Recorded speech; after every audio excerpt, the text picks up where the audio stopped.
నమస్కారం. ఆధ్యాత్మిక సుధాసాగరం ధర్మ సందేహాలు కార్యక్రమానికి స్వాగతం. మన ఋషులు పురాణాలు వేదం ద్వారా మన ఆచార సంప్రదాయాన్ని మనకు అందించారు. అయితే ఈనాటి కాలంలో మన జీవన విధానం వల్ల ఎటువంటి మార్పులు వచ్చాయో దానికి అనుగుణంగా ఎటువంటి పరిహారాలు పాటించాలో మనకు తెలియజేయడానికి ఈనాటి మన కార్యక్రమంలో విచ్చేశారు ప్రముఖ ఆధ్యాత్మికవేత్త శ్రీ మద్దికుంట శ్రీకాంత్ శర్మ గారు. మరి వారితో మాట్లాడదాము, మిగిలిన విషయాలన్నీ తెలుసుకుందాం. నమస్కారం గురుగారు.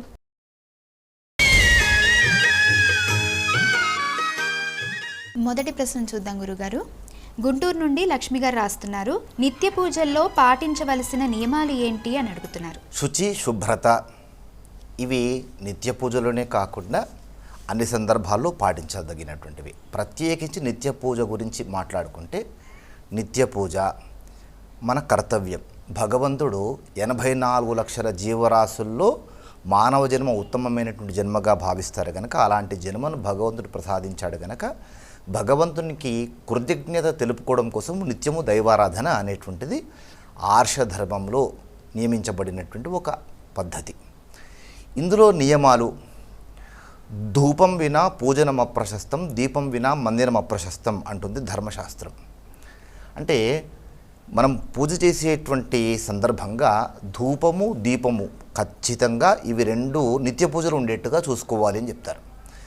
శ్రద్ధ, శుచి, శుభ్రత ఇవి పాటించదగినటువంటివి. ఎప్పుడైనా నిత్య పూజ చేయడానికి ముందుగా నిర్మాల్యమును తీసేసుకోవాలి. నిర్మాల్యము సూర్యోదయం కంటే ముందుగానే తీసి పక్కన పెట్టేసుకోవాలి. సూర్యోదయం తర్వాత నిర్మాల్యం ఉంటే కనుక అది క్షేమకరం కాదు అని చెప్తారు. నిత్య పూజలో ఈ విధంగా నిర్మాల్యమును ముందుగానే తీసివేయడము, దేవతామందిరంను శుభ్రంగా ఉంచుకోవడము, పనికిరానటువంటి పదార్థములన్నీ కూడా దేవతామందిరంలో కొంతమంది నింపేస్తూ ఉంటారు. అగరబత్తుల పుల్లలు, అగ్గి పుల్లలు, నైవేద్యం పెట్టినటువంటి తొక్కలు ఇట్లా అన్నీ నింపేస్తూ ఉంటారు. ఇవన్నీ ఉంటే కనుక ఆ దేవతామందిరము శోభస్కరంగా ఉండదు. శుచి ప్రధానమైనటువంటిది. అందుకే సబాహ్యాభ్యంతర శుచి అని చెప్తారు. బాహ్యము అభ్యంతరం శుచిగా ఉండాలి. బాహ్యమైనటువంటి దేవతామందిరము శుభ్రంగా ఉండాలి. ఎక్కడ శుభ్రత ఉంటే అక్కడ లక్ష్మీదేవి అనుగ్రహిస్తుంది అని చెప్తారు కదా. కనుక నిత్య పూజలో శుచి శుభ్రతతో పాటు దీపారాధన, ధూపము ప్రధానంగా చెప్తారు. ఇంకా ధూపదీప నైవేద్యములు అనేటువంటి ఒక మాట చెప్తూ ఉంటారు కదా. కనుక దేవతా ఆరాధనలో నైవేద్యము ప్రధానంగా ఉండాలి. మనము నిత్య పూజకు సిద్ధం కాగానే ముందుగా దేవతామందిరం శుభ్రం చేసుకోవడము, నిర్మాల్యమును తీసి పక్కన పెట్టేసుకోవడము, చక్కని గంగాజలముతో కూడినటువంటి శుద్ధోదకమును అప్పుడే పట్టుకొచ్చినటువంటి శుద్ధోదకమును సిద్ధం చేసుకోవడము, దీపారాధన చేసి నిత్య పూజ చేసి ధూపదీప నైవేద్యములు, పంచోపచారాలు, ఏకోపచార పూజ, షోడశోపచార పూజ ఇట్లా రకరకాలుగా ఉంటాయి. మన శక్త్యానుసారంగా ఏది చేయగలమో అవి చేస్తూ ధూపము, దీపము, నైవేద్యములు ఉండేట్టుగా చూసుకోవాలి. ఇవి ప్రధానంగా పాటించాల్సిన నియమాలు. రెండవ ప్రశ్న చూద్దాం గురుగారు. వైజాగ్ నుండి రాజలక్ష్మి గారు రాస్తున్నారు, కుంకుమార్చన వల్ల కలిగే ఫలితాలు ఏమిటి అని అడుగుతున్నారు. కుంకుమం శోభనం దివ్యం సర్వదా మంగళప్రదం ధారణేనాస్య శుభదం శాంతిరస్తు సదా మమ అని కుంకుమ ధారణకు సంబంధించినటువంటి శ్లోకం చెప్తారు. నేను ఈ కుంకుమను ధరించడం వలన నాకెప్పుడూ కూడా మంగళములు కలుగుగాక అని ఆ ఇల్లాలు కుంకుమార్చన చేసినటువంటి కుంకుమను ధరిస్తుందట, సింధూరంలో పాపిట్లు.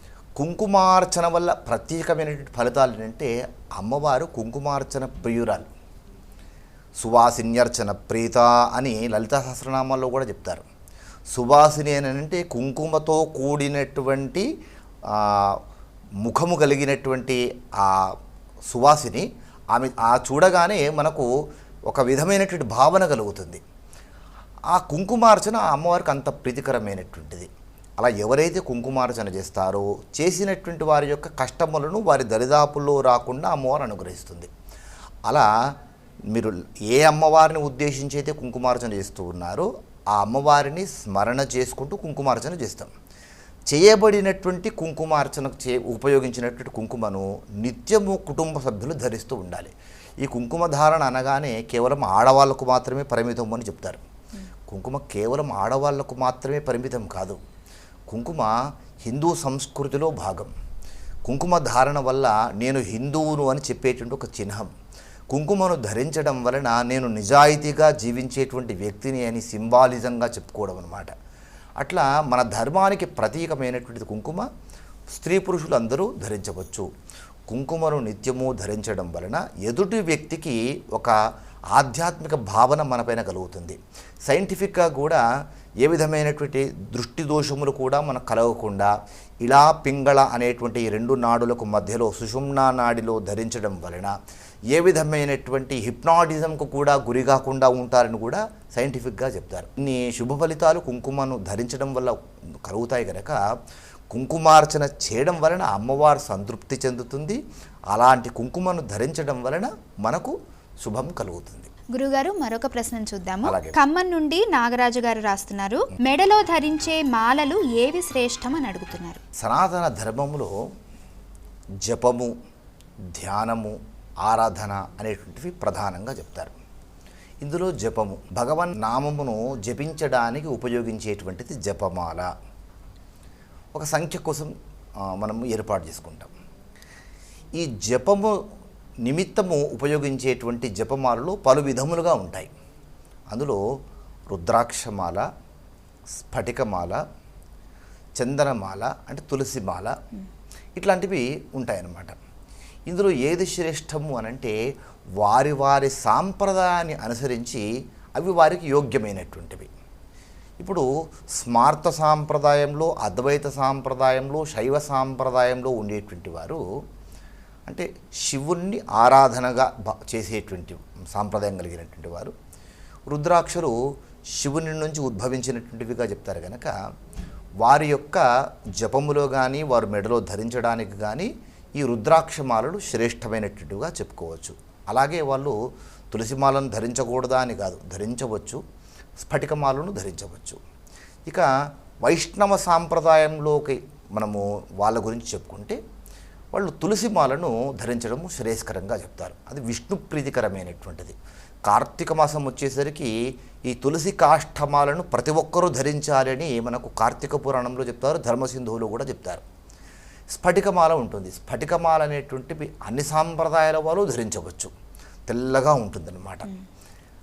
దీంతో పాటుగా పగడాల మాల ఉంటుంది. అమ్మవారిని ఉపాసించేటువంటి వాళ్ళు ధరించాలి. అంటే శక్తికి ప్రతీక అయినటువంటిది పగడాల మాల.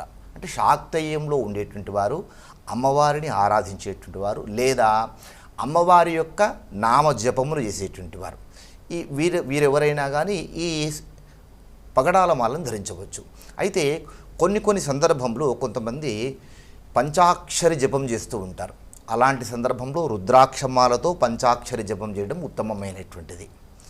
లేదు నేను ద్వాదశాక్షరి మంత్రము, అష్టాక్షరి మంత్రం జపం చేస్తున్నానంటారు. అప్పుడు తులసిమాలతో జపం చేయడము. అమ్మవారి యొక్క నామస్మరణ జపం చేస్తున్నాను, అప్పుడు పగడాల మాల జపం చేయడము. గణపతి మొదలైనటువంటివి దీక్షలలో ఉండేటువంటి వాళ్ళు ఉంటారు, లేదా ఆంజనేయ స్వామి యొక్క ఆరాధన చేసేటువంటి వాళ్ళు ఉంటారు. వాళ్ళు రుద్రాక్షమాల, స్ఫటికమాల అలాంటివి వాటితో జపం చేసుకోవచ్చు. వైశిష్ట్యత గురించి మనకు దేవీ భాగవతంలో కూడా విశేషంగా చెప్తారమ్మా. ఇప్పుడు అంటారు కదా, అది నిజమేనా? దేవాలయంకు ఎందుకు వెళ్తాము? ఏదో పుణ్యం సంపాదించుకోవడం కోసం వెళ్తూ ఉంటాం. దేవాలయం నుంచి వచ్చిన తర్వాత కాళ్ళు కడుక్కోవడం వలన చేసుకున్న పుణ్యం అంతా పోతుంది అనేటువంటి అభిప్రాయంలో ఉంటారు. ఇది కేవలం అపోహ మాత్రమే, వాస్తవం ఎంత మాత్రమూ కాదు. అయితే ఎందుకంటారు దేవాలయంకి వెళ్ళి వచ్చిన తర్వాత కాళ్ళు కడుక్కోకూడదు అని అంటే, మీరు దగ్గరలో ఎక్కడి నుంచినా దేవాలయంకు దగ్గరలో వెళ్ళారు, కారులో వెళ్ళారు, ఇంటికి వస్తున్నారు, ప్రత్యేకంగా కడుక్కోవాల్సినట్టు అవసరం ఏమీ లేదు. కానీ మీరు నడిచి ఎక్కడి నుంచో వస్తున్నారు, మార్గ మధ్యంలో తొక్కరానటువంటి అన్నీ కూడా తొక్కేసి వచ్చారనుకోండి, ఏ బురదల నుంచో వచ్చారు, కాళ్ళకి ఎంతో దుమ్ము మట్టి ఉంటుంది, అట్లా వచ్చి కూడా నేను దేవాలయంకు వెళ్ళి వచ్చాను కదా, కాళ్ళు కడుక్కుంటే పుణ్యం పోతుందేమో అని కడుక్కోకుండా ఇంట్లోకి వస్తే ఇల్లంతా పాడు కదా, రకరకాల బ్యాక్టీరియా వైరస్ అంతా ఇంట్లోకి వ్యాపించదా, తద్వారా ఇంట్లో అనేక రకములైనటువంటి రోగములు కలగవా? అప్పుడు ఎవరిని నిందించాలి? నేను గుడికి వెళ్ళి వచ్చినందుకు ఇవన్నీ వచ్చాయని నిందించుకుంటామా? ఇది వ్యక్తి చేసినటువంటి పొరపాటు కదా. కనుక విచక్షణతో మెలగాలి. ఏ సందర్భంలో కాళ్ళు కడుక్కోవాలి, ఏ సందర్భంలో కాళ్ళు కడుక్కోకూడదు అనేటువంటి విచక్షణను కలిగి ఉండాలి. దేవాలయంకు వెళ్ళి వచ్చిన తర్వాత ఖచ్చితంగా కాళ్ళు కడుక్కోవాలి అనేటువంటి సాంప్రదాయము నియమము లేదు. కడుక్కుంటే పాపము అని కాదు, కడుక్కోకపోతే దోషము అని కాదు, కడుక్కోవడం వల్ల వచ్చేటువంటి లాభాలు ఏమీ లేవు. ఆ సందర్భంగా ఏది విజ్ఞతతో మనము చేయాలో ఆ విధంగా విచక్షణతో మెలిగి ఆచరించాలి. అంతేగాని దేవాలయంకు వెళ్ళి వస్తే కాళ్ళు కడుక్కుంటే పుణ్యం పోతుంది అనేటువంటిది కేవలం అపోహ మాత్రమే. మరొక ప్రశ్నను చూద్దాం. అమలాపురం నుండి రాజుగారు రాస్తున్నారు, దీక్షలు ధరించేవారు ఎన్ని రోజులు నియమనిష్టలు పాటించాలి అని అడుగుతున్నారు. దీక్ష రకరకాల దీక్షలు మనం చూస్తూ ఉంటాం. మండల దీక్ష అంటారనమాట. మండలం అంటే 40 రోజులు. 40 రోజులు దీక్షగా ఉండి 41వ రోజును దీక్షను విరమిస్తారు. అర్ధమండల దీక్ష అని కూడా ఉంటుంది. అది కేవలం 20 రోజుల పాటు చేస్తారు. 21వ రోజు విరమణ ఉంటుందన్నమాట. కొంతమంది సప్తాహ దీక్షలో ఉంటారు. అంటే వారం రోజుల పాటు చేసేటువంటివి. సుందరకాండ లేదా భాగవతం లాంటివి చేసేటప్పుడు సప్తాహ దీక్షలో చేస్తూ ఉంటారు. వాళ్ళు ఏ సందర్భంగా ఎలాంటి దీక్షలు చేస్తున్నారనేటువంటిది ప్రధానం. దీక్షలో ఉండగా ఎలాంటి నియమనిష్టలు పాటించాలి అంటే ఏ దీక్షకైనా కానీ ప్రధానంగా చెప్పేటువంటివి ఆహారము, బ్రహ్మచర్యము. ఇవి 2 ప్రధానమైనటువంటివి. ఇంతకు మించి ఇంకా ఏమీ లేవా అంటే ఇంకా చాలా ఉన్నాయి. ఒక దీక్షలో ఉన్నారు, అప్పుడు ఎలాంటి నియమాలు పాటించాలి? మొట్టమొదలు సాత్వికమైనటువంటి ఆహారము తీసుకోవాలి. ఆహారము తామస గుణాన్ని, తమో గుణాన్ని పెంచేటువంటి విధంగా ఆహారం తీసుకున్నాం అనుకోండి, దీక్ష తీసుకోవడం వల్ల ఉపయోగం ఏముంటుంది? కనుక ఈ దీక్ష ఉన్నంత కాలము ఇలాంటి ఆకర్షణకు లోను కాకుండా మన శరీరంలో ఇంద్రియ నిగ్రహం కోల్పోకుండా ఉండేటువంటి విధంగా సాత్వికమైనటువంటి ఆహారమును మనం స్వీకరించాలి. ఇది ప్రధానంగా ఆహార నియమం. అందులో ఏకభుక్తం, ఒక పూట మాత్రమే భోజనం చేయాలి. ఒక దీక్షలో ఉన్నారు, ఉదయం అంతా కూడా దైవారాధన చేస్తూ ఉంటారు, సాయంకాలము సూక్ష్మంగా పూజ చేసుకుంటారు. ఉదయం మధ్యాహ్న కాలంలో భోజనము, రాత్రి అల్పాహారము, ఏదైనా ఒక పూట భోజనం చేయడము. ఈ విధంగా ఆహార నియమం. రెండవది ప్రధానమైన కఠినమైన నియమం బ్రహ్మచర్యం పాటించడం. గృహస్థులైనటువంటి వాళ్ళు దీక్షలో ఉన్నారనుకోండి, ఖచ్చితంగా బ్రహ్మచర్యంలో ఉండాలి. బ్రహ్మచారులే ఒక దీక్షలో ఉన్నారు, ఇంద్రియ నిగ్రహంతో ఉండాలి. ఇక క్షౌరం చేసుకోకుండా ఉండాలి. దీక్ష అయ్యేంత వరకు కూడా నఖములను తీసుకోకుండా ఉండడము, క్షౌరం చేసుకోకుండా ఉండడము లాంటివి పాటించాలి. ఇవి కాకుండా అసత్యము ఎట్టి పరిస్థితుల్లో పలకకూడదు.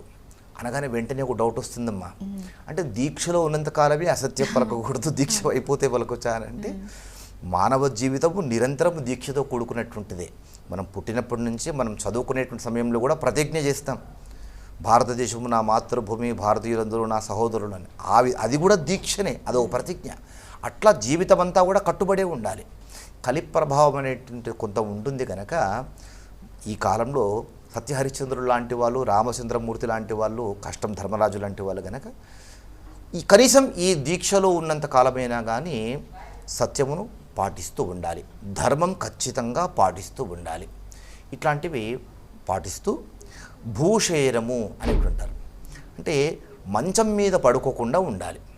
అంటే నేల మీదనే పడుకోవాలా అండి అంటే నేల మీద పడుకోవాల్సిన అవసరం లేదు, ఏదైనా చాప వేసుకొని పడుకోవచ్చు. చలికాలం ఉందనుకోండి, మీరు నేల మీద పడుకుంటే చెమ్మ ఇంకెక్కువగా ఇబ్బంది పెడుతుంది, దానివల్ల అనారోగ్యానికి గురవుతాం. అట్లా ఏదైనా ఆచ్ఛాదన వేసుకొని పడుకోవడం లాంటివి చేయాలి. ఇట్లాంటి కనీస నియమాలు పాటించడము. మౌనంగా ఉండడం అన్నిటికంటే ఉత్తమమైనటువంటిది. మౌన దీక్షను ఉండడం. మాట్లాడితేనే కదా రకరకాల పాపములు చేస్తాము, వాగ్దోషం అంటారు దాన్ని. కనుక అవసరమైతేనే మాట్లాడడం అనేటువంటిది పెట్టుకోవాలి. ఇలాంటి నియమాలను పాటిస్తూ ఏ దీక్ష చేసినా కానీ ఆ దీక్ష వలన కామ్యము సత్ఫలితాన్ని ఇస్తుంది. గురుగారు, ఈనాటి మన ధర్మ సందేహాలు కార్యక్రమంలో ప్రేక్షకులు అడిగిన వాటికి చక్కటి సమాధానాలను తెలియజేశారు. ధన్యవాదాలు. శుభమస్తమ్మా. వీక్షించారుగా, ఇది ఈనాటి ధర్మ సందేహాలు కార్యక్రమం. మరో కార్యక్రమంలో మళ్ళీ కలుసుకుందాం. అంతవరకు సెలవు. నమస్కారం.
మనం పూజ చేసేటువంటి సందర్భంగా ధూపము దీపము ఖచ్చితంగా ఇవి రెండు నిత్య పూజలు ఉండేట్టుగా చూసుకోవాలి అని చెప్తారు.